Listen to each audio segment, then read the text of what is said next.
maaga pa lang, nagtitraining na ang magkaibigang sina Renson Embradura at Mark Casidsid. Si Renson, kapansin-pansing nakasaklay sa pagtakbo dahil wala siyang kanang paa. May hawak din siyang maliit na tali kung saan naman nakahawak ang kaibigan.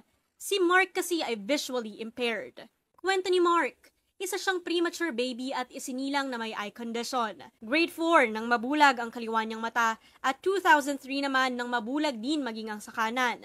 Depressed ako, tapos ang therapy ko, inuwi ako sa province, sa Malayaklan. Nag-aral ako ng drums, yun yung therapy ko, music.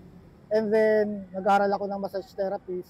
Si Renson naman, iisa na lang talaga ang paa ng ipanganak. Pinangako po talaga sa akin sarili nung bata pa po ako. Kasi po, nandun po lagi yung pagbubuli, yung nagdugo sa akin sarili, na makikilala din nila yung kadati nilang binubuli. Pero sinong mag-aakalang tulad ng isang puzzle? Perfect fit sila pagdating sa takbuhan.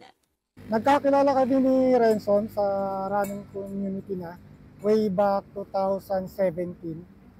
Nakikihalubilo na kami sa mga runner. Kilala na siya bilang one leg. Ako kilala na ako bilang blind runner. Pero hindi pa namin naisip noon na mag-body run. Sa kabila ng kondisyon, hinusaya nila ang pagtakbo at pareho silang nag-uwi ng gintong medalya noong 2023 sa One Obstacle Championships sa Belgium bilang parte ng national team. Pero ang kanilang body running session nitong taon lang nagsimula sa isang 10-kilometer run sa Camp Aguinaldo. Wala akong guide. So sabi ko, try na natin ngayon kasi total 10 kilometers sa loob lang naman siya ng Camp Aguinaldo. Matagal na namin plano yun. Matagal na natin plano. So gawin na natin. Nahirapan man sa simulang mag-body run, iba pa rin ang fulfillment nang makuha na nila ang ritmo ng isa't isa. Very fulfilling dahil overwhelming talaga yung na tumatakbo kami na yung pacer ng ibang mga runner. Tapos na-amaze sila kasi kaya pala ng isang amputee na i-guide ang isang bulag. Hindi pa raw sila nagtatapos dito dahil may isa pa silang goal. Balak talaga namin ni Renson na itaas pa yung mga distance na matatakbo namin.